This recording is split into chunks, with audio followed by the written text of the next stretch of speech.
अस्सलामुअलैकुम। हाजिर हूँ मैं शाकरा दी एकेडमी के यूट्यूब चैनल से।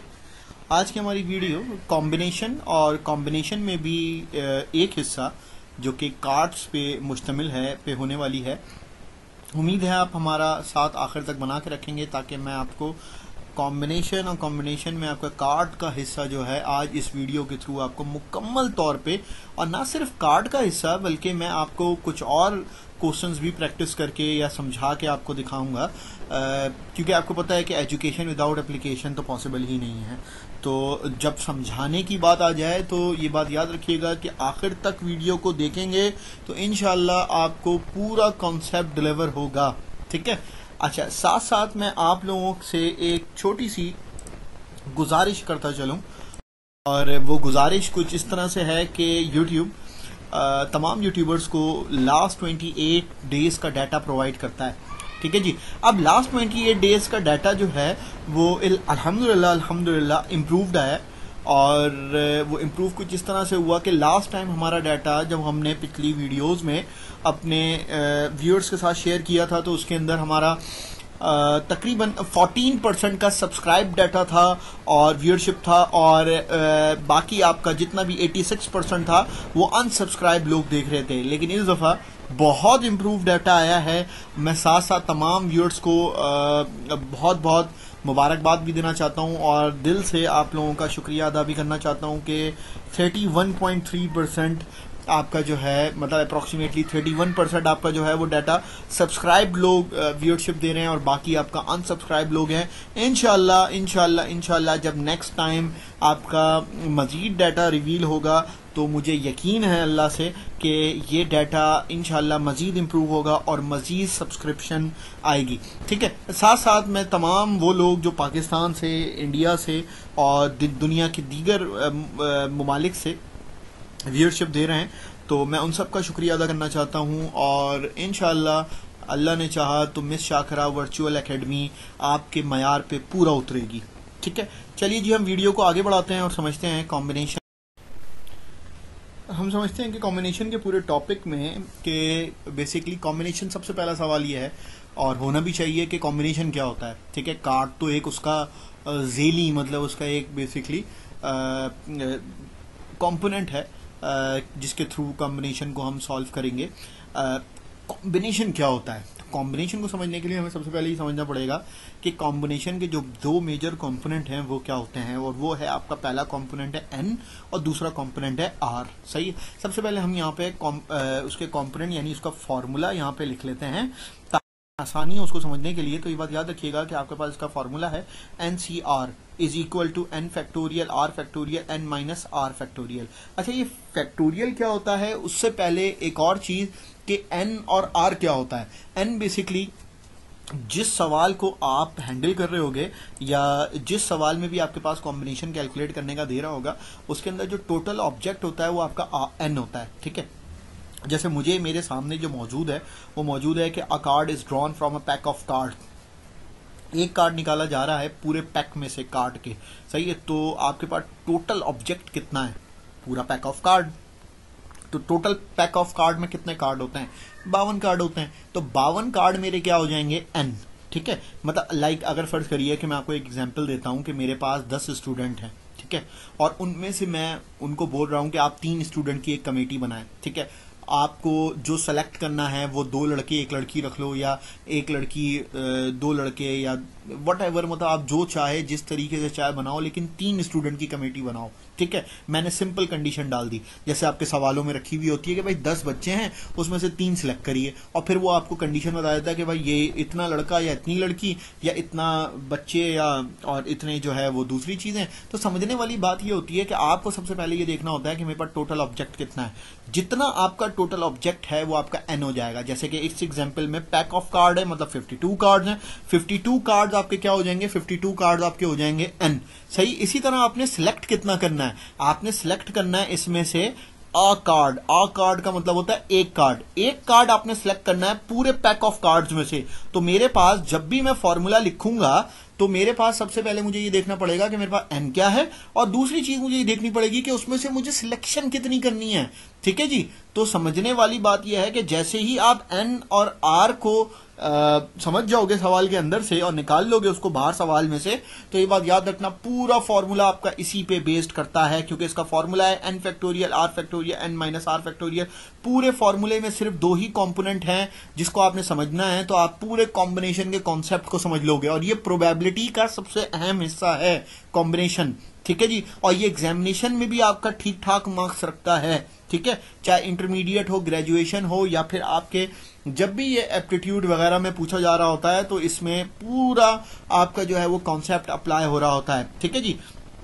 अब हमने ये देखा कि आगे वो मुझसे प्रोबेबिलिटी का भी पूछ रहा है, find the probability that it is a black card. कितनी प्रोबेबिलिटी है कि जो मैं कार्ड निकाल रहा हूं, कितना इम्कान है या कितने चांसेस हैं कि जो मैं कार्ड निकाल रहा हूं वो ब्लैक कार्ड होगा। ठीक है, चाहिए जी, कोई मसले की बात नहीं है। अब हमें सवाल को सॉल्व करने के लिए एक और चीज समझनी है, और वो क्या है? सैंपल स्पेस और इवेंट। सैंपल स्पेस क्या होता है और इवेंट क्या होता है? देखो जी, सैंपल स्पेस कहा जाता है आपके कि टोटल पॉसिबिलिटी को। ठीक है, आप सवाल के दो हिस्से सॉल्व करोगे हर दफा, ये मेरी बात याद रखना। एक हिस्सा होता है आपका सैंपल स्पेस का, दूसरा हिस्सा होता है आपके इवेंट का। ठीक, सैंपल स्पेस यहाँ पे क्या दिया हुआ है? सैंपल स्पेस कहा जाता है कि टोटल पॉसिबिलिटी को, टोटल पॉसिबिलिटी यहाँ पे क्या दी हुई थी? पैक ऑफ कार्ड, यानी किसी भी चीज के होने से पहले, यानी आपके इवेंट से। दूसरी चीज आपके पास क्या है सैंपल स्पेस के अलावा? इवेंट। सही, इवेंट कहा जाता है किसी भी चीज, जो चीज हो जाएगी या जो चीज होने वाली है, सही, उससे पहले जितनी भी पॉसिबिलिटीज होती हैं। क्या पॉसिबिलिटी है कि एक ब्लैक कार्ड आए? वही पॉसिबिलिटी है जो बाकी सबकी पॉसिबिलिटी है, लेकिन आपने कैलकुलेट करना होता है क्योंकि उसने कंडीशन डाल के दे दिया। तो ये बात याद रखिएगा कि अगर वो बोलता है आपको कि एक पैक ऑफ कार्ड में 52 कार्ड होते हैं, उसमें से एक कार्ड निकालना है वो ब्लैक कार्ड हो जाए। ठीक है, तो जो ब्लैक कार्ड का काम करूंगा मैं, वो तो इवेंट होगा, लेकिन उससे पहले जो मैं काम करूंगा वो सैंपल स्पेस होगा। सैंपल स्पेस में हम तमाम पॉसिबिलिटीज पे बात कर रहे होते हैं, कंप्लीट पॉसिबिलिटीज पे बात करते हैं। खैर, मैं लंबा नहीं करता इसको, मैं हम लोग सॉल्यूशन की तरफ जाते हैं ताकि स्टेप बाय स्टेप समझें और इसको और ज्यादा मजा आए, सवाल को एंजॉय कर सकें। ठीक है जी, सैंपल स्पेस लिखा हमने, 52 कार्ड लिखा, आगे हमने डिस्क्रिप्शन देना होता है, बताना होता है कि आप किस चीज का सैंपल स्पेस बना रहे हो। आपके पास n factorial, r factorial, n minus r factorial, n आपका टोटल नंबर ऑफ ऑब्जेक्ट है। फैक्टोरियल का निशान आपके कैलकुलेटर में मौजूद होगा। कैलकुलेटर में, ज्यादातर कैलकुलेटर्स में शिफ्ट के नीचे मौजूद होता है फैक्टोरियल का निशान। सही, और अगर आपके पास दूसरा इंजीनियरिंग टाइप का कैलकुलेटर है जो इंजीनियरिंग स्टूडेंट इस्तेमाल करते हैं, तो उसके अंदर दूसरी जगह पे होता है फैक्टोरियल का निशान। कुछ इस तरीके से उसका निशान बना हुआ होगा जो आपके सामने स्क्रीन पे मौजूद है।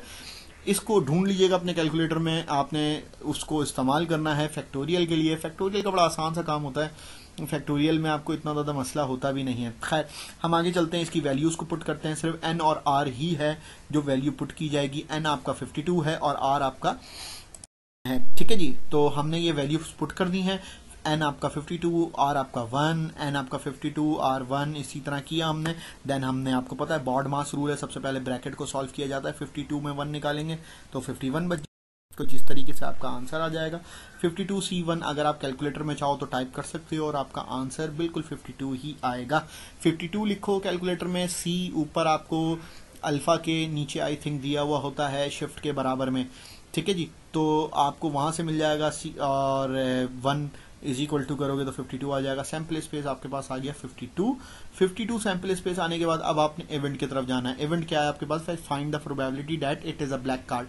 ये आपका इवेंट का हिस्सा, सवाल का पहला हिस्सा 99% हमेशा याद रखिएगा कि वो पहले आपको टोटल ये बता रहा होता है, पॉसिबिलिटीज बता रहा होता है। उसके बाद वो आपसे पूछ रहा होता है कि भाई क्या पॉसिबिलिटी है कि ये कार्ड आ जाए, या क्या पॉसिबिलिटी है कि 2 गर्ल्स 1 बॉय की सिलेक्शन कर लो आप, क्या पॉसिबिलिटी है इसकी उसकी, मतलब व्हाटएवर वो जो बोले वो आपका इवेंट है। ठीक है, जिस तरह की कमेटी बनाने का बोले, कुछ भी बोले, वो आपका इवेंट है। ठीक है जी, हम इवेंट की तरफ जाते हैं।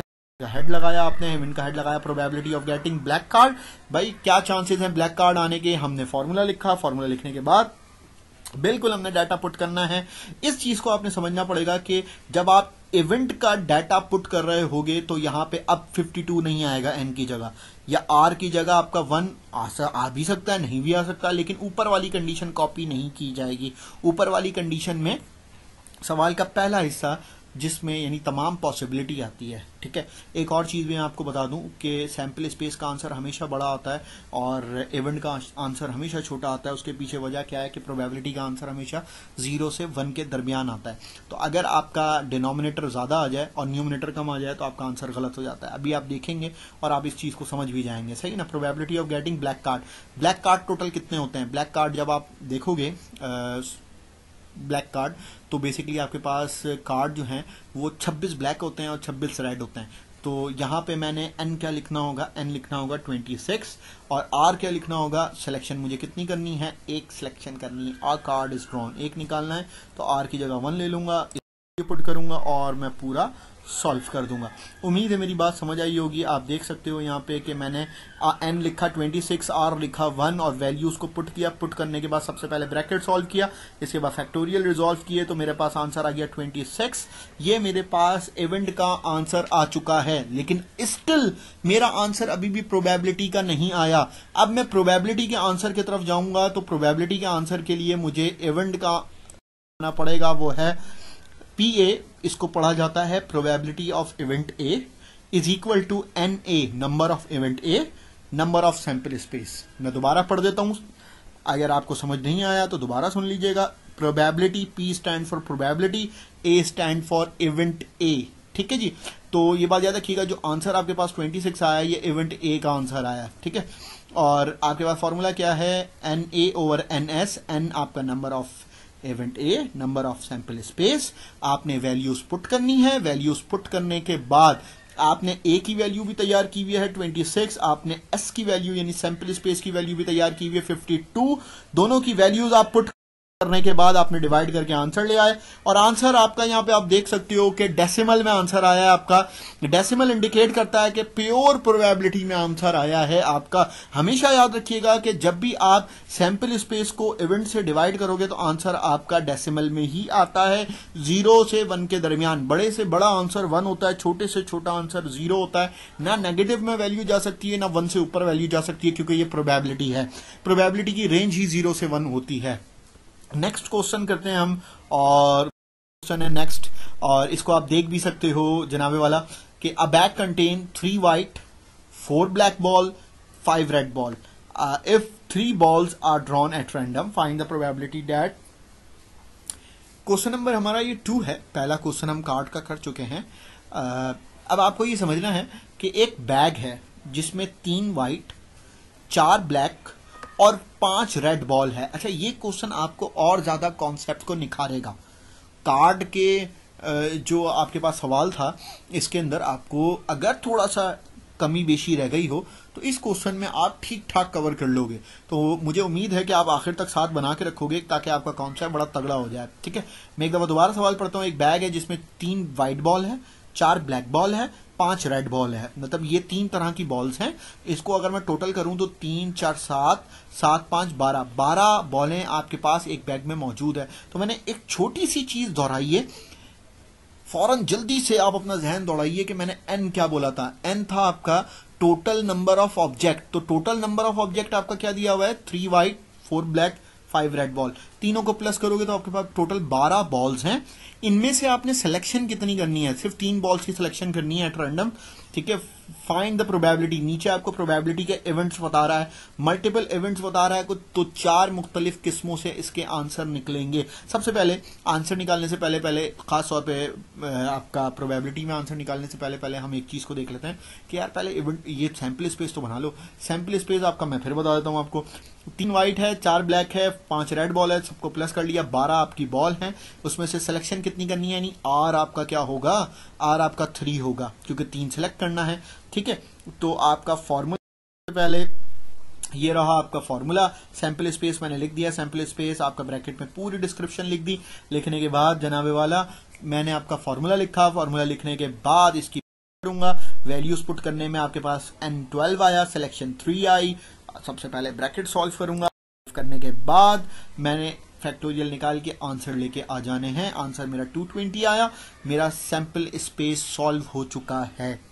ठीक है जी, बिल्कुल वैसे ही सॉल्व हुआ है। ये बात याद रखना, कंडीशन वो कोई भी डाल दे, मैंने सिर्फ ये देखना है कि मेरे पास टोटल ऑब्जेक्ट कितना मौजूद है, टोटल ऑब्जेक्ट अगर काउंटेबल है तो सबको प्लस कर लो, नहीं है तो वो कुछ ना कुछ ऐसा बैकग्राउंड जरूर देगा, जैसे कार्ड का हो गया, जैसे डाइस का हो गया, जैसे क्वाइन का हो गया। ये सारे वो कॉन्सेप्ट हैं जो आपको मोस्ट रेपिटेटिवली वो आपको दे रहा होता है, और ये सारे आपके बार बार एग्जामिनेशन में पूछे जा रहे होते हैं, और इसके बड़े बेनिफिट भी देता है आपको।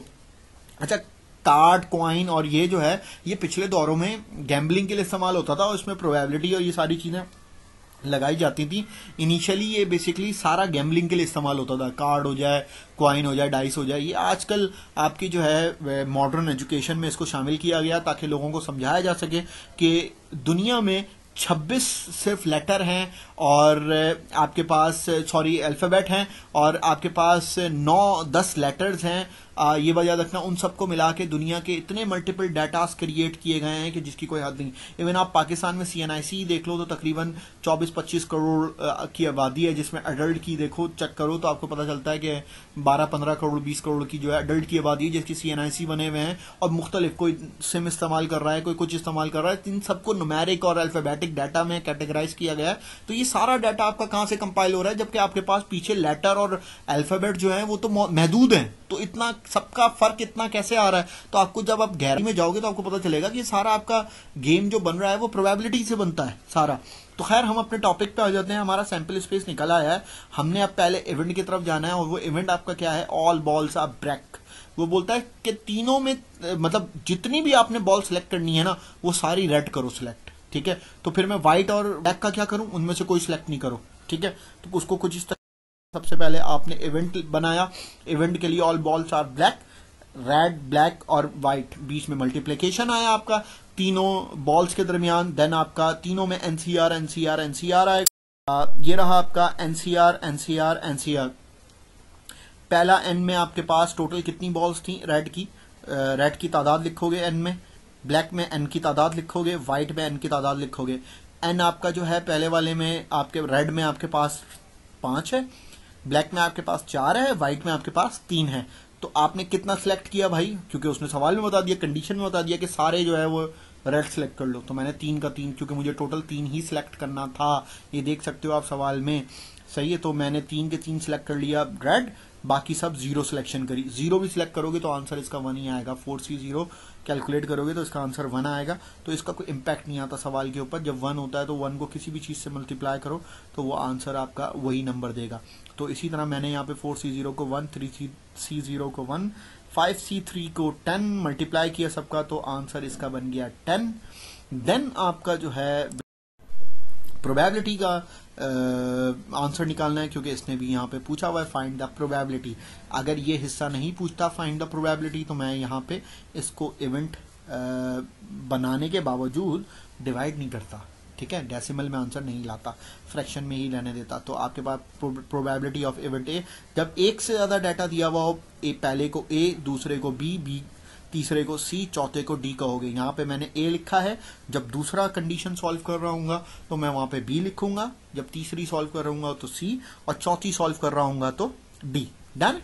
अच्छा, यहाँ पे ए लिख दिया मैंने, ए की वैल्यू क्या तैयार हुई है 10, बी की सी की वैल्यू यानी आपका सैंपल स्पेस की वैल्यू क्या तैयार हुई है 220, तो मैंने 10/220 को पुट करना, ये मैंने पुट कर दिया, डिवाइड किया, आंसर आ गया डेसिमल में।